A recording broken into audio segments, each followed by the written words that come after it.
자, 오늘 이제 이 말씀은 이런 말씀입니다. 예수님이 지금 너무 바쁘세요. 근데 엄마들이 아이들을 데리고 와서 예수님한테 좀 이렇게 안아봐 주세요. 만져봐 주세요. 그래요. 그쪽 엄마나 이쪽 엄마나 걱정스럽기는 네, 일반인 것 같습니다. 그게 어느 나라고는 이제 엄마의 마음이겠죠.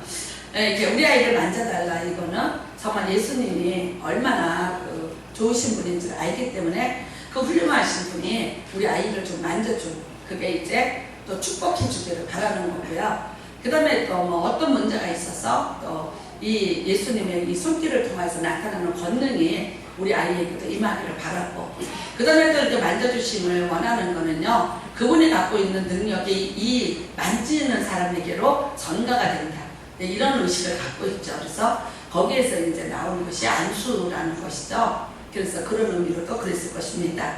근데 이제 이것을 보고 누가 지금 화가 났냐? 제자들이 화가 났습니다. 왜냐하면 별로 도움이 안 될 이 아이들이, 그 여자들이 예수님 주변에 진치고 있는 거.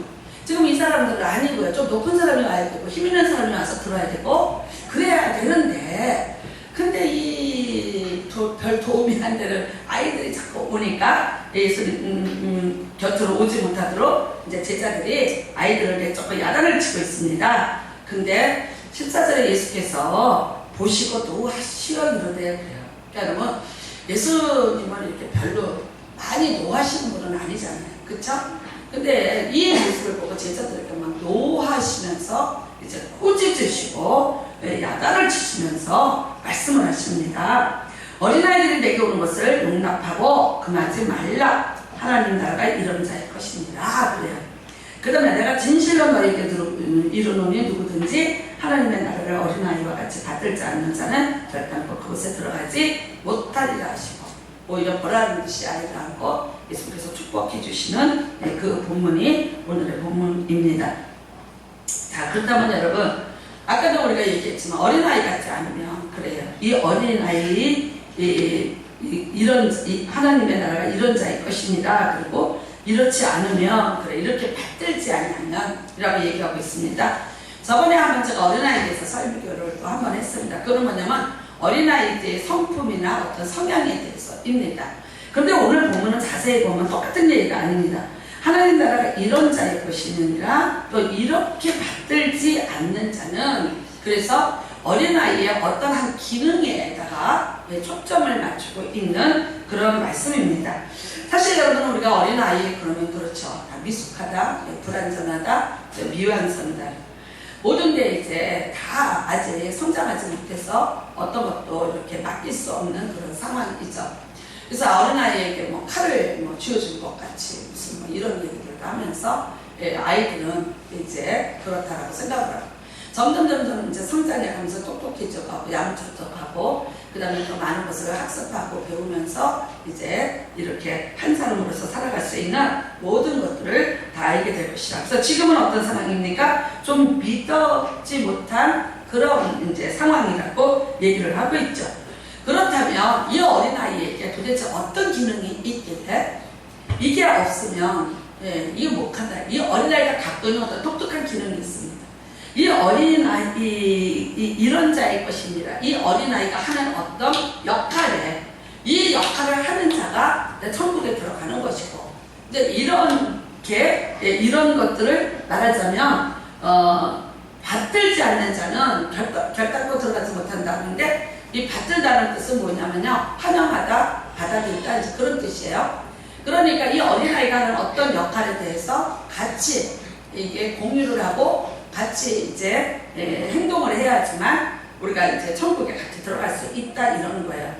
여러분과 제가 어린아이하고 생각하면 무슨 생각이냐면 일이나 저주고, 우리가 이제 이렇게 어떤 돌봐줘야 되는 그런 대상으로만 생각합니다. 근데 한 가지 독특한 기능이 있습니다.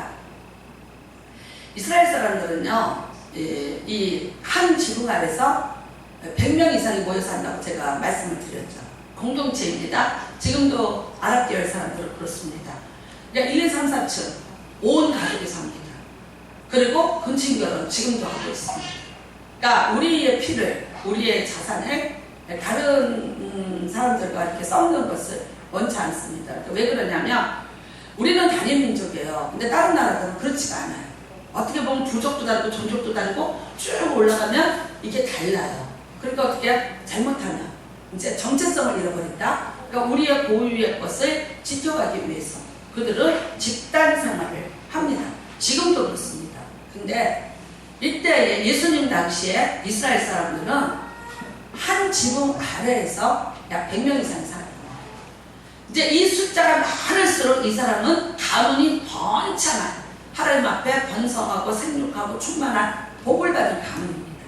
근데 만약에 이 숫자가 이제 이렇게 조금 줄어들면 아마니에 이렇게 했답니다. 너무 나아갔죠. 그래서 우리가 지붕을 크게 만들어.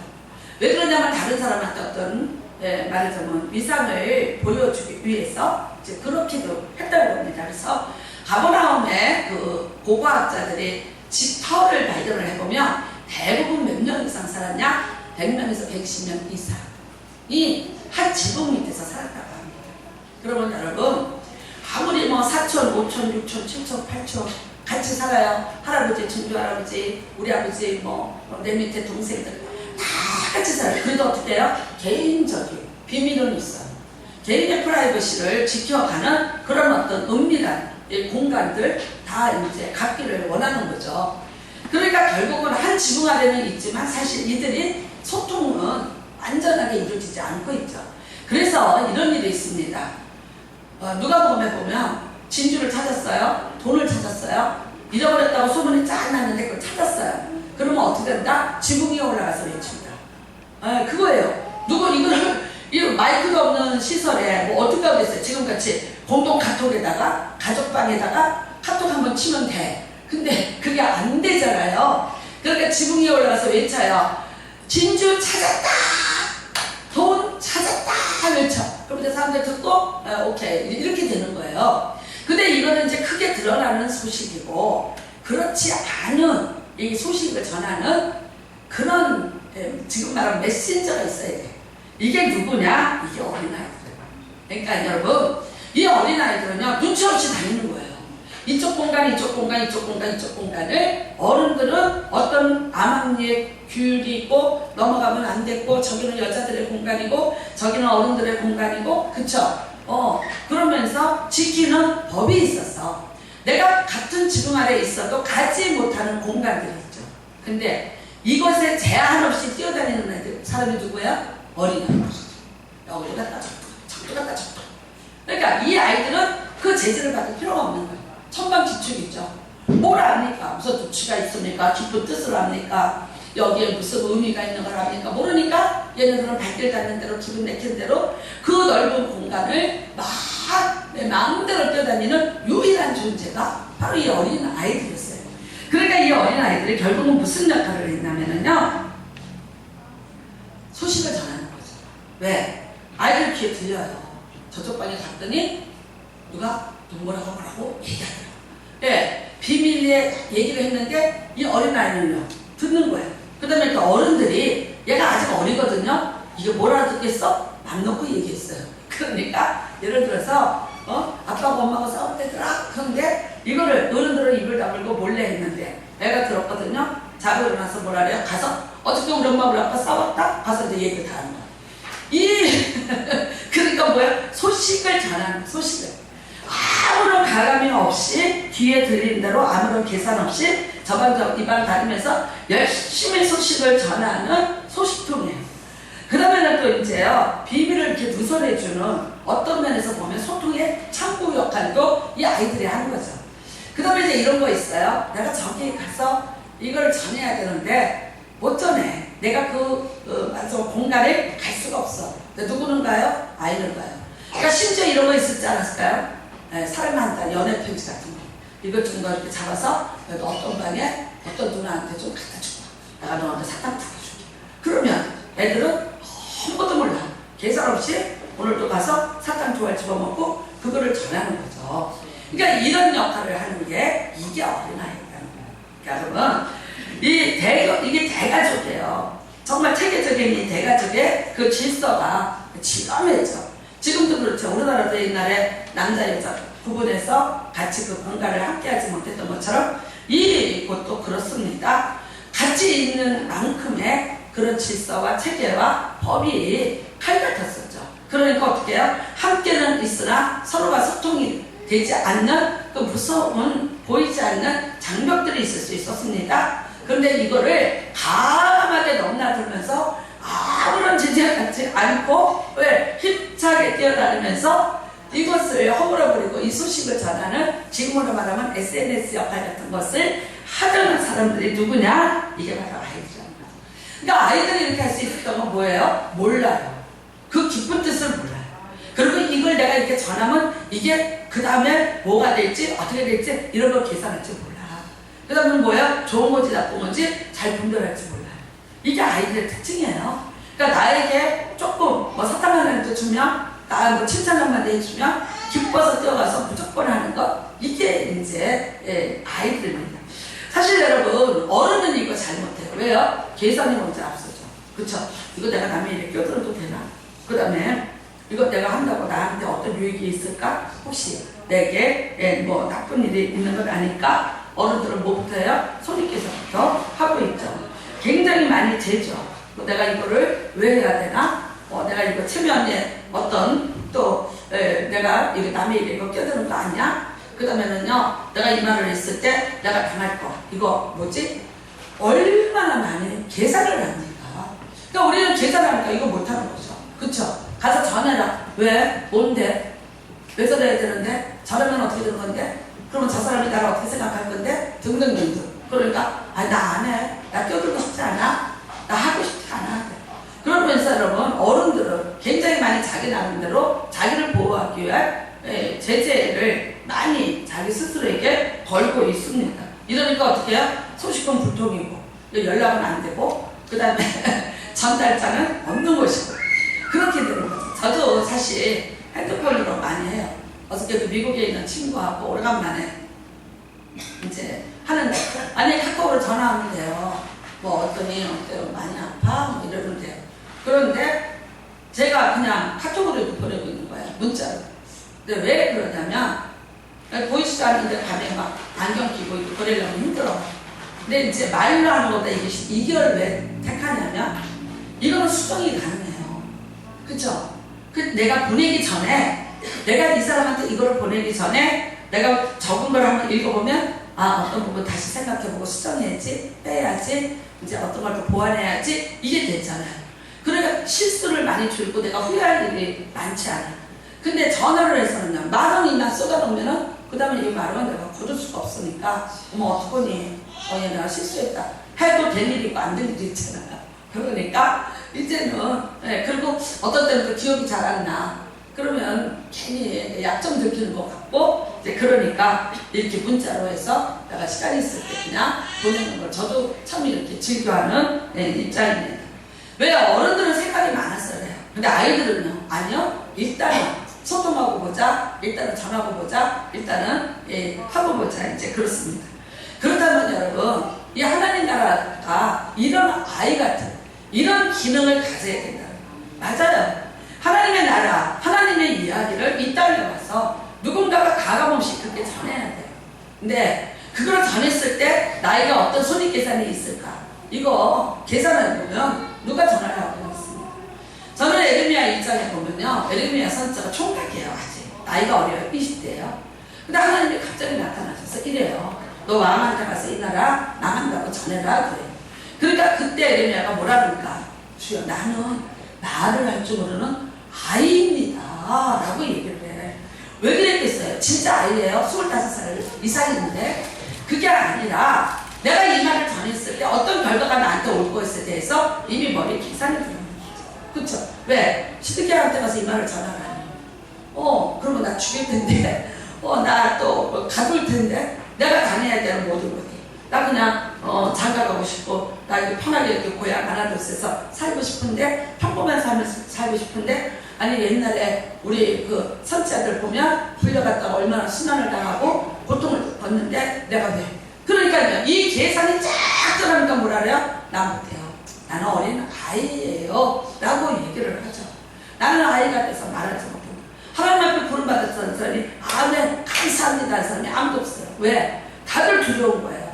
하늘의 소식을 땅에다가 전한다는 게 여러분, 그런데 어떻게 해요? 결국은 어린아이 같이 다시 그 마음이 순전해지고 그 마음이 다시 그렇게 돌아갔을 때 결국 그들은 하나님의 소식을, 하나님의 나라의 그 놀라운 계획들을 이 땅에 전달할 수 있는 메신저의 역할을 감당할 수 있었던 거죠.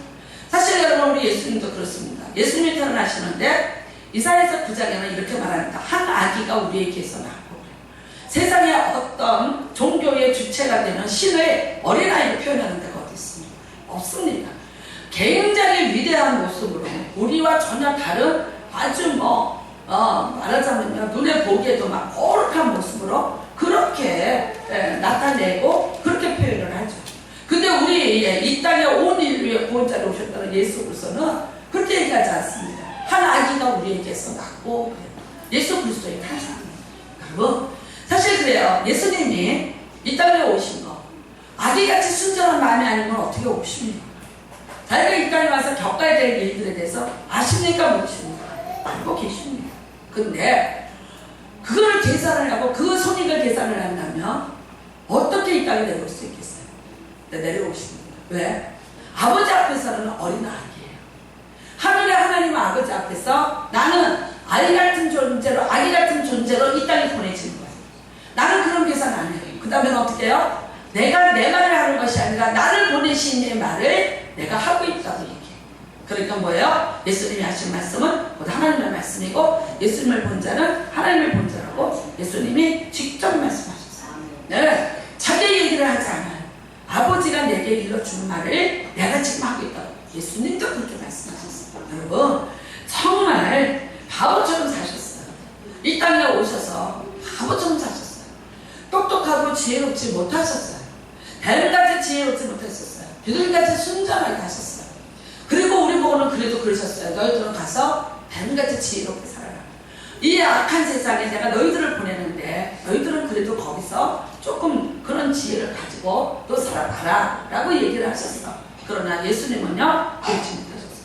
정말 비둘기같이 순전하게 하나님이 주시는 말씀을, 그 죽음을 예비하는 그런 말씀일지라도 그것을 가감없이 이 땅에다가 전달하신 분이 예수 그리스도입니다. 그렇기 때문에 우리가 하나님의 소식을 알았고, 하나님의 비밀을 알았고, 하나님의 경륜을 알게 돼요. 감추어져 있던 것, 내가 들을 수 없던 것들을 그 예수 그리스도 메신저를 통해서 오늘도 우리가 듣고 있는 것을 믿으시기를 바랍니다. 여러분, 참 제가 이렇게 보면 성경에 이 말씀을 하면서, 그래, 이렇게 바보같이 이런 소식을 전하는 자가 누가 있었을까 생각을 했어요. 그게 바로 열왕기하 7장에 나오는 네 문둥이의 이야기입니다. 잘 아시죠? 네, 4명의 문둥이가 있습니다. 사마리아 성이 아람 군대에게 포위를 당했습니다. 굶어 죽고 있습니다. 네, 낙이 대가리 하나가 몇십만 원을 할 정도로. 그래서 어떻게 해요? 아기를 삶아 먹을 정도로 그렇게 아주 심각하게 어려움을 겪고 있습니다. 그런데 이 문둥이들이 쫓겨났죠. 문둥병이 걸렸으니까 성 안에서 쫓겨났습니다. 성 밖에 살고 있어요. 그렇게 잘 생각해 보세요. 성 안에 갇힌 사람들, 그 다음에 여기에 아람 군대가 있어요. 근데 이 문둥이들은 어디 있냐? 아람 군대 저쪽에 있어요. 그렇죠? 쫓겨났으니까. 이해가 되시죠? 성이에요. 사마리아 성이에요. 이 안에 다 갇혀 있어요. 꼼짝 못하고. 그래서 지금 여기서 일어나는 현상들을 못 봐요. 근데 아람 군대가 이렇게 진을 치고 있는데 이 뒤에서 쫓겨나서 굴 속에 있었던 문둥이 4명이 보니까 아람 진영에 먹을 곳이 너무 많은 거야. 그래서 4명이서 이런 생각을 해요. 굶어 죽느니 가보자. 밤에 어디 살금살금 가서 혹시 안 들키고 저들이 술에 취해서 다 잠이 들 때 우리가 양식 조금만 갖고 와서 생명을 좀 유지할 수 있지 않겠는가. 말하자면요, 정말 밤에 병든 쥐처럼 그 아람 진영을 향해서 몰래 한 걸음 한 걸음을 옮겼어요. 근데 어떻게 됐습니까? 아람 사람들은 이게 큰 군대의 발작소로 들렸어요. 이거는 이제 하나님이 하시는 일이야. 그리고 그 야밤에 그 모든 것을 다 놔두고 뒤에서 역습을 당한다고 생각을 하고 이 사람들이 놀래서 호미들산에서 다 주고 도망을 갔어요. 한순간에 도착을 해서 보니까 문둥이들 눈앞에 기가 막힌 현상이 벌어진 거예요. 이게 금은 보화가 너무 많은 거예요.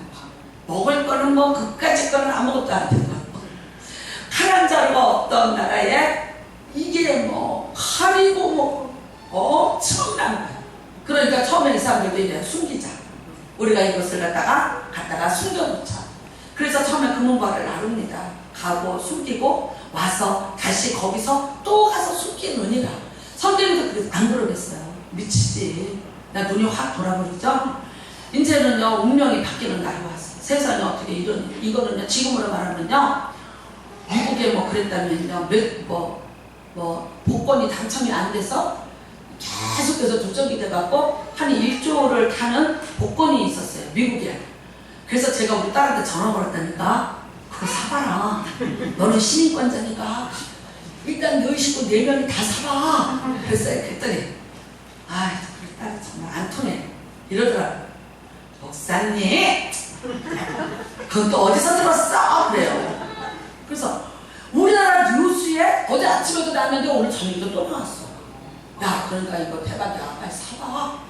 우리는 뉴스 안 봅니다. 그러더니 그러세요. 제가 혹시 아느냐 사법 중에 하나인데 3억분의 1인데 사봐. 그러면 내가 3억에서 얘네 4명이 사면 3억을 4수로 나눠봐. 그러면 그 분의 1이니까 야 환율 해봐. 그것까지 말 안 듣고 안 샀습니다. 근데 이제 어떤 여자가 탔더라고요. 그 이혼한 여자가 탔어. 애들 데리고 어렵게 사는 여자. 그 여자를 버린 그 놈은 어떻게 됐을까? 나 정말 어떻게 됐을까? 왜 그랬을까? 그쵸? 어쩌면 연락을 했을지 모르겠어. 잘못됐다 미안하다. 근데 그 여자가 그거 가지고 총각 함께 잡아 시집까지 미쳤겠냐고. 그러니까 지금요 이 상황하고 똑같은 상황이라고 보시면 돼요. 이 아람 사람들이 이렇게 됐어. 그러니까 여러분 아람의 문둥이들이 이렇게 된 거예요. 근데 한 문둥이가 이런 말을 합니다. 이거 사마리아 성에 가서 알려줘야 돼요. 이거는 참 아름다운 소식인데 이거를 우리가 안 알리면 파국이 칩니다. 가서 알리자. 여러분 같으면 알리겠어요? 안 알리겠어요? 잘 생각해보세요. 내가 지금 복권이 됐다. 복권이 당첨됐다. 그러니까 막 1조 이런 거 말고 예를 들어서 뭐 한 4억짜리 복권이 됐다. 설문조사를 했습니다. 배우자에게 알리겠는가 안 알리겠는가. 놀라지 마십시오. 안 알리겠다는 사람이 참 많았습니다. 그 중에서도 남자보다도 여자가 더 많았습니다. 할렐루야. 그러니까 여자가 약간 더 깜찍한 거야. 아니요, 현실적이야. 조금 더 똑똑한 거야. 그러니까 이거 말해봤자 두 가지입니다. 말하면 뺏긴다. 두 번째는 어떻게? 복수가 해. 글쎄, 모르겠어요. 어쨌거나 안 알리겠다는 사람이 그렇게 많이 있더라고요. 깜짝 놀랐어. 어제도 놀라지는 않아. 그쵸? 그럴 수 있지. 나는 있다고 봅니다. 확실하게. 저도 50%입니다. 그러니까 여러분. 이거 내가 갖고 있으면 좋죠. 이게 은밀하게 덮으는 무료 보관 세밀하게 했는데 내가 은밀하게 나 혼자 얼마나 행복하겠어요. 근데 여러분 이 정도가 아니잖아요. 그리고 이 사람들이 가서 전하고 싶은 사람들은 누굽니까? 자기들을 내쫓은 병들었다고 그 성 안에도 살지 못하게끔 자기를 성 밖으로 죽음의 길로 몰아내 자기 형제요 부모들이 있고요 친구들이 있고요 그 조직의 쓴맛을 보고 여기서 쫓겨난 자들이 원한이 맺혀 있어요. 한이 맺혀 있어요 여기에. 그래서 우리를 죽음의 땅으로 몰아냈던 자들이. 그런데 거기 가서 그 소식을 전하겠습니까? 여러분 제가 원컨대 정말 어린아이같이 바보가 되지 않으면 이건 아니에요. 이거는요 미련한 자가 하는 거지 어리석은 자들이 하는 거고 분별 없는 자가 하는 거지 정말 똑똑한 생각을 가졌다면 이거 안 하는 거예요. 왜 거기에 동굴도 많고요 많은데 갔다가 다 금은보하고 뭐고 숨겨놓고 칼배자를 들고 차라리 내가 왕한테 나와봐 이럴 수도 있는 거 아니겠어요? 근데 여러분 이거를 전했습니다. 전했더니 이 아름다운 소식을 전하자. 그래서 전했어요. 그랬더니 왕하고 군대 장관이 안 믿어요. 똑똑한 어른이 뭐라 그러냐면, 아니야, 아람 군대가 우리를 유인하기 위해서 어딘가 멋지게 숨었어. 이 먹거리를 두고 여기 무기를 두고 어딘가 있을 거야. 우리가 성 밖으로 나가면 저들이 다시 쳐들어와서 우리를 성 밖에서 다 죽이는 거야. 얼마나 똑똑한 거야. 여러분, 이 이야기가 7장 3절인데 7장 1절에 이런 말이 있습니다. 엘리사가 하나님이 그러시는데 내일 이맘때쯤 되면 보리가 뭐 정상 가격이 되고 뭐가 정상 가격이 된대. 그러니까 인플레가 정상으로 뚝 떨어진대 이랬어요. 그랬더니 거기 똑똑한 어른이 군대 장관이 이런 말 했습니다. 하늘에서 창을 낸들 그런 일이 어찌 있을 수 있으리라. 예, 똑똑한 어른이 현명하게 됐습니다. 그런데 엘리사가 뭐라 그럽니까? 내일 이맘때쯤 더 밟혀 죽는다. 그 군대 장관은 어떻게 했습니까? 그 양식을 못 먹고 밟혀 죽였어요. 여러분, 때로는 우리가 이래요. 너무나 어른이 되어 있어요. 너무나 우리가 똑똑한 어른이 되어 있어요. 너무 생각 잘해요. 분석 잘해요. 판단 잘해요. 그 다음에는요, 지금보다 그 너머까지 예상 잘하고 있어요. 예측 잘하고 있어요. 어떻게 될 것까지 우리는 미리 다 내다볼 수 있는 정말 시력이 좋은 눈을 가진 어른으로 우리가 자라서 있습니다. 내가 다른 사람보다 더 나음을 증명할 수 있는 여러 가지를 내가 찾아낼 수 있는 내가 되어 있어요. 여러분, 우리가 정말 너무나도 어른이 되어 있었어요. 때로는요, 하나님보다 내가 앞서가지 못하고, 아니 하나님이 나보다 앞서가지 못하게 막고 있고, 또 때로는요, 하나님의 생각, 계획, 어떤 그런 것이 내게 닿기도 전에 내가 먼저 발을 내디디고 있고요. 하나님이 내게 명령을 하셨는데, 아니 이거는 안 되는 일이에요. 그쵸? 왜? 나는 어른이기 때문에 알아요. 나는 이런 것 좀 해석이 돼요. 나는 이런 것에 대해서 정확한 지식과 선지식이 나에게는 있어. 이거는 안 되는 일이에요. 그래서 어떻게 합니까? 하나님이 나에게 일하시려고 하는데 그게 굉장히 막히고 안 될 때가 너무나도 많이 있죠. 여러분, 우리에게 이 소식을 가서 전해라. 못 전합니다. 생각해보면요. 그런다고 되겠어? 저런다고 되겠어? 이게 이렇고 저게 저렇고 저게 저런데 그래서 그렇게 되겠어? 우리는 너무나도 많이, 여러분, 정말 우리는 똑똑한 어른이 되어서 이렇게 분별력이 너무나도 많아서 이런 것들에 대해서 우리가 어떤 가감한 도전이라든가 또 하나님이 이렇게 하라고 그러는 데 대해서 우리가 정말 예스라고 대답하기에는 너무나도 큰 어른이 되어 있을 때가 너무나도 많습니다. 뿐만 아니에요. 내 것부터 챙겨야죠. 네, 이렇게 돼 있죠. 네, 나를 생각하고 나를 관리하고 내 것을 챙기고 나를 이렇게, 물론 중요한 일입니다.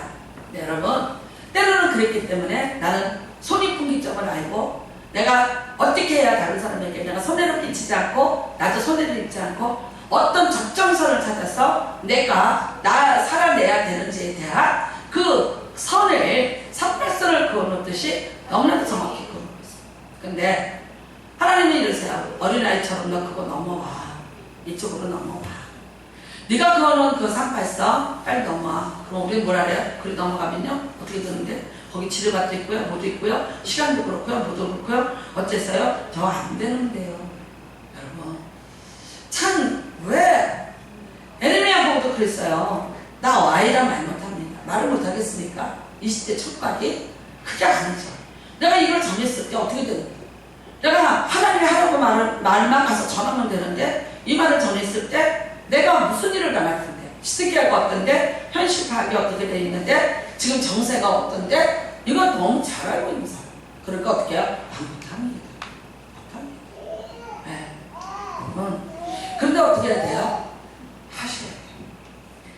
하셔야지만 어린아이처럼 가서 이 문둥이들처럼요, 자기 건 내려놓고요, 바보들처럼 내 원수들 앞에 가서 전해야 되고, 나에게 상처를 준 사람한테 가서 우리가 해야 되고, 나를 그렇게 비참하게 공격으로 부르고 수치를 줬던 그들일지라도요, 내가 이 아름다운 소식을 가서 이거는 전해야 됩니다. 나중에 이 게하시가 어떻게 되는지 아십니까? 게하시가 이 문둥이 중에 한 사람입니다. 5장에 보면 게하시가 나아만 장군이 병이 났는데 선물을 주겠다고 산더미같이 싣고 왔어요. 근데 엘리사가 어떻게 해요? 살아납니다. 똑똑한 게하시가 쫓아갑니다. 몰래. 얼마나 똑똑합니까? 우리 주인이 바보야.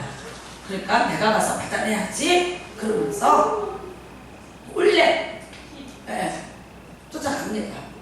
나만한테 갑니다. 그래서 말합니다. 똑똑하게 내가 달라면 안 줄 거니까 우리 주인이 달라고. 그러니까 근데 참 그래도 게하시가 조금만 달라고 해서 감출 수 있으면 그만 그랬는데 나만은 어떻게 아니다. 이것도 가져가고 이것도 가져가고 왜? 어차피 주려고 갖고 왔던 선물이니까 주겠다 그랬죠. 그거 받아갖고 왔다가 어떻게 됐습니까? 그 자리에서 문둥병이 됐습니다. 그래서 이 쫓겨난 문둥이 4명 중에 게하시가 있다는 겁니다. 근데 여러분 놀랍게도 이 사건 이 7장 이후에 8장에 보면은 게하시가 왕의 옆에서 말하자면 이 메신저 역할을 하고 있습니다. 네. 수련대인이 땅을 뺏겼어요. 억울해. 다시 땅을 찾으려고 해요. 그때 이 게하시가 왕한테 가서 원래 이 땅이 이 여인의 것이었다. 그래서 이 여인이 그 땅을 찾게 됩니다.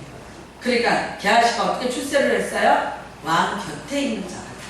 여러분 좋은 소식을 전했어요. 그러지 않았겠어요? 이 문둥이들 때문에 이 소식을 전했기 때문에 이거를 약탈당하지 않고 이게 사마리아 성이 재산이 되고 사마리아 성이 이것 때문에 살아났고 그렇잖아요. 그러니까 여러분 대우하지 않았겠습니까? 뿐만 아니라 문둥이였으면 어떻게 됐을까요? 못 들어옵니다. 왜? 법이 있으니까. 근데 치료받았다는 걸 의미합니다. 여러분 이 게하시가 이 문둥병으로부터 완전히 치료를 받았다는 걸 의미합니다. 그렇기 때문에 왕궁 안에 있었던 거죠. 누군가에게 아픈 자에게 또 여러분 나에게 상처를 준 자에게 또 여러분 고통당한 자 내게 아무런 유익을 돌려줄 수 없는 자에게 내가 좋은 소식을 기쁜 소식을 전달한다면 그렇다면 여러분 하나님이 대신하시고 하나님이 대신 높이시고 상을 베풀어 주시는 은혜가 분명히 있을 것을 믿으시기를 바랍니다. 저는 그 사무엘상 16장의 14절에 보면요 이런 이야기가 있습니다. 사울이 밤마다 잠을 못 자요. 그러니까 가서 수금 잘 타는 애를 하나 구해와라. 근데 이름도 없고 가문도 없어요. 한소년이라고 한소년. 그러니까 별별일 없는 애예요. 그냥 거기에 몸종처럼 있던 아이죠. 근데 이 아이가 누구를 가서 이 소식을 전합니까? 누구한테? 들판에서 양치고 있는 다윗에게 이 소식을 전합니다. 왜? 외로우니까 맨날 수금 타고 물맷돌 갖고 놀던 다윗이었어요. 근데 내가 생각해보면 그래요. 아니 이 좋은 소식을 왜 자기 친구한테 말할까? 말하면요 말하자면 왕의 침상에까지 들어가서 왕을 이렇게 보필할 수 있는 그런 자리예요. 옛날에 우리가 여러분 연습극 같은 거 보면 지밀상궁이라 그래요. 그리고 왕의 침실에서 섬기는 상궁들은 대우가 달랐잖아.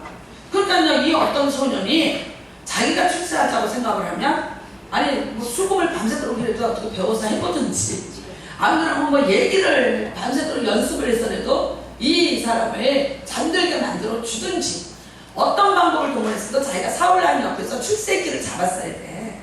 근데 안 그래요. 그쵸? 어리석게도 이 기가 막힌 기회를 누구한테 줍니까? 친구 다윗에게 그냥 넘겨줍니다. 사실 여러분 이 16장에서 다윗이 골리앗 사건 이전에 먼저 들어와서 사울의 침실에서 같이 있었습니다. 아무래도 친밀해지지 않았겠어요. 사울의 고민을, 사울의 탄식을, 두려움을, 그 다음에 사울이 그 잠 못 드는 이유에 대해서 다윗이 너무나도 그 은밀한 비밀까지도 다 알고 있는 거죠. 그런데 어느 날, 근데 그때 다윗은 이게 전문직이 아니라 파트타임이었어요. 부르면 들어가는 거였어요. 그렇게 해서 일을 하고 있었어요. 근데 어느 날 들어요. 네, 사울왕이 골리앗 앞에서 벌벌 떨고 있다는 거예요. 옵니다. 그러니까 여러분 다윗이 거기서 그렇게 물맷돌을 들고 골리앗 앞에서 당당히 설 수 있었던 것은요. 물론 하나님의 그런 전적인 간섭이지만 내가 아는 사울이 그렇잖아요. 내가 섬기는 왕인 사울이 그 앞에서 두려움과 떨림으로 있는 그 모습을 보면서 어떤 영민, 사랑 이런 것들 서로가 공감하고 있던 것들이 있었기 때문에 거기서 그가 그 돌을 던지면서 사울 왕과의 관계를 그래도 여러분 위해서 그렇게 하지 않았을까 싶습니다. 어떤 한 소년이에요. 근데 참 좋은 일을 했어요. 다윗과 사울을 만나게 해줬어요. 다윗을 사울의 궁안으로 들어가게 해줬어요. 나중에 결국 사위도 되고 다시 그 나라의 왕도 됩니다. 좋은 소식을 전했습니다. 나에게 욕심이 없었습니다. 내가 무엇을 하고자 하는 어떤 나의 계산에 들어가지 않은 정말 순전한 어린아이 같이 이쪽을 소식을 전하는 메신저 역할을 했더니 그 두 사람이 서로가 돕고 또 좋은 일이 있게 되더라는 것입니다. 여러분, 저와 여러분이 한번 이런 어른이 아닌 정말 다시 한번 순전한 아이로 돌아가시기를 주님의 이름으로 부탁을 드립니다. 마태복음 11장 25절에 예수님이 이런 말씀을 하십니다. 천지의 주제이신 아버지여, 이것을 지혜롭고 슬기 있는 자들에게는 숨기시고 어린아이들에게는 나타내심을 감사합니다. 예수님이 오셔서 말씀을 전하실 때 그 말씀을 듣는 자들이 누구였어요? 지혜로운 자들이 아니었어요. 바리새인이 아니고 사두개인들이 아니었어요. 율법사들이 아니었어요. 세상에서 높은 자리에 있던 자들이 아니었어요. 갈릴리에 정말 어부들이었어요. 여러분, 낮은 자들이었어요. 막달라 마리아 같은 자들이었어요. 부모가 없는 고아였던 나사로 자매 같은 그런 가정들이었어요. 예수님을 그대로 받아들인 정말 그 사랑을, 그 말씀을 받아들이고 믿어주는 자들은 그렇게 대단하고 위대하고 똑똑한 어른들이 아닌 사회적으로 굉장히 하대받고 인정받지 못한 그런 계급들이 그렇게 받아들였다는 것입니다. 시편 8편 2절에 같은 말씀이 있습니다. 주의 대적으로 말미암아 어린아이들과 젖먹이들의 입을로 권능을 세우시며 이는 본수들과 보복자들을 잠잠하게 하려 하심입니다. 여러분, 주의 대적으로 말미암아 사울은 골리앗 앞에 못 섰습니다. 못 쓰죠. 계산이 되지 않습니다. 저 3m짜리 앞에 내가 든 칼이 몇 cm예요. 내가 아무리 간다고 그럴지라도 저 같은 배틀 같은 저 창과 저 칼과 내 칼에 계산이 벌써 쓰고요. 어려워서 계산이 됩니다. 여러분 1대1로 서서 칼로 치르는 거거든요. 내 칼이 나가기 전에요. 골리앗의 저 긴 칼이 내 배를 관통하거든요. 그러니까 못 가는 거예요. 계산이 되는 거예요. 네, 다윗은 어떻습니까? 계산 없습니다. 어린아이입니다. 내가 물맷돌을 이거를 던져서 저게 맞을런지 어쩔런지 모릅니다. 근데 어떻게 해요? 어린아이가 될까? 무모합니다. 청 여러분, 계산 없이 행동했습니다. 근데 던졌어요. 그랬더니 그걸 맞게 하시는 분은 누구예요? 하나님 하십니다. 여러분과 제가 복음을 증거하는데 또 때로는요, 여러분, 누군가에게 정말 이 아름다운 복음의 메시지를 증거하는데 저 사람이 받아줄 건지 말 건지 그거 계산하세요. 내가 이거를 함으로 누가 어떻게 반응을 보이는지 그 결과가 어떨 것인지 생각하세요? 그럼 못합니다. 아니요, 무조건 그냥 하세요. 무조건 던지세요. 우리 남편은 안 돼. 절대. 우리 애들은 이렇고 이래서 안 돼. 여러분, 내가 이렇게 한다 해서 저 사람들이 되지 않아. 예측하고 있어요. 멀리 보고 있어요. 계산하고 있어요. 아니요. 그 모든 것들은 내가 어른에 대해서 재고 있는 거예요. 하나님은 그 어른과 일을 못합니다. 이미 결정을 내리고 있고요. 이미 다 예산이 끝났고요. 다 예정한 게 다 끝이 났어요. 자기가 여기에 다 자기 나름대로의 프레임으로 딱 고정이 돼 있어요. 하나님은 거기 어떻게 역사를 하십니까? 못하는 거예요. 자기의 고정된 틀을 딱 가지고 나는 안 돼 이거야 이러고 있어요. 아니요. 여러분, 어른 되지 마시기를 주님의 이름으로 축복합니다. 이러시면 돼요. 난 모릅니다. 저 모르는데요. 저 잘 몰라요. 저 안 되는데요. 저 못하는데요. 주님, 제가 아무것도 분별치 못합니다. 솔로몬이 여러분 제정신이 있을 때 뭐라고 얘기합니까? 나는 좌우를 분별치 못하는 어린아이입니다. 나는 출입도 하지 못하는 어린아이입니다. 이겁니다. 이랬을 때 하나님이 뭐라 그러셨어요? 하나님이 맞다. 내가 구하지 않는 수, 복. 이게 뭐예요? 수와 이게 오래 장수하게 살고 그러면 어떻게 해요? 물건까지 내가 너에게 다 부어주겠다. 이겁니다.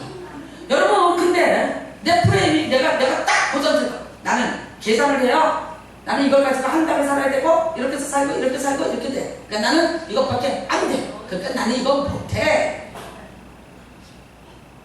여러분의 계산을 살지 마세요. 여러분의 계산은요 항상 밀죠. 항상 마이너스. 여러분은 어떤 인생이 남습니다 하는 인생이 없어요. 안 됩니다. 그냥 어린아이같이 사세요. 바보처럼 사세요. 마음에 감동 없고요. 하나님이 가르쳐 주신 대로 말씀하신 대로요. 네. 저 사람 조금 이거 아니야? 내가 생각할 때 저 사람 자유편에 자유로 되는 거야? 네. 뭐야? 뭐 여러 가지 생각, 계산. 근데 여러분 하나님이 겪게 하실 때는요 그거 없어요.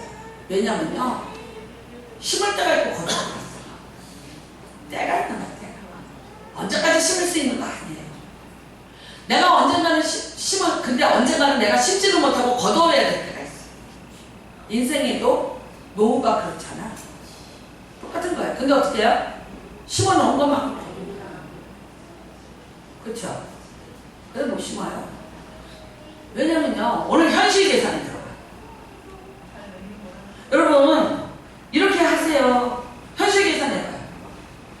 그렇게 하면 나 안 돼요. 다 안 되게끔 했어요. 우리의 여러분 우리의 컨셉은요 다 못하게끔 안 되게끔 돼 있어요. 그게 세상이야. 우리가 세상에 이 마인드를 살면은요 어떤 수 없이 그렇게밖에 안 돼. 근데 이거 딱 버리고 내려놓고 뒤로 제껴버리고 내가 정말 앞뒤 따지지 않을게요. 계산하지 않을게요. 내가 생각 안 할게요.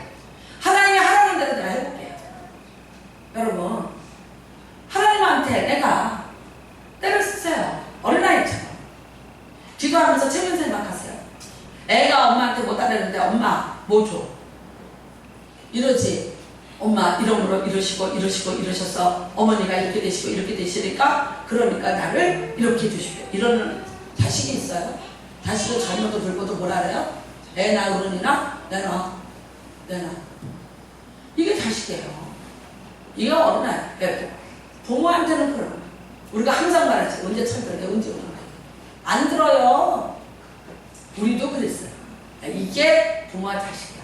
똑같은 하나님 앞에서 여러분 철들지 마시기를 주님의 이름으로 축복하는 사람. 그냥 아버지 어린아이가 되세요.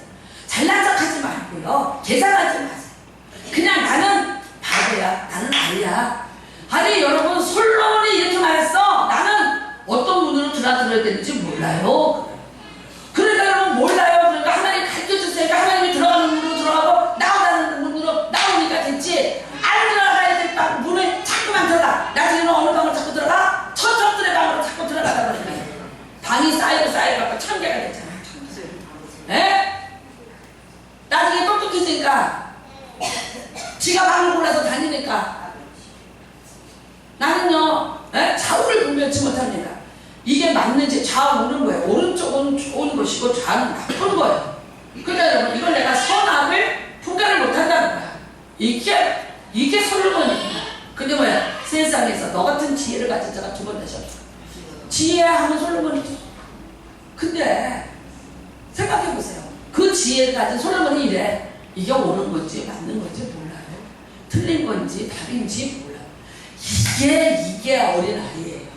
내가 그래서 뭐야 나는 아이라고 하나님 앞에 얘기하고 있어요. 그가 언제 그랬습니까? 하나님 앞에 1000번째를 들고 나서 성령의 충만함을 입었을 때 고백한 게 그거예요. 그러니까 뭘 받아? 복을 받더라니까. 복을 부탁하세요. 옆에 있는 분하고 얘기하세요. 똑똑하지 맙시다. 빨리 옆 사람 보고 얘기하세요. 앞 사람 뒷 사람하고 하세요. 똑똑하지 맙시다. 똑똑한 척 좀 하지 마세요. 제발 피하고 똑똑하지 마세요. 똑똑하다고 잘난 척하지 마세요. 우에 있다고 생각하면 밑으로 끌어내리시고요. 여러분 내가 아무것도 알지 못하고 내가 여기 있습니다. 하나님이 나를 올려주시는 복이 임합니다.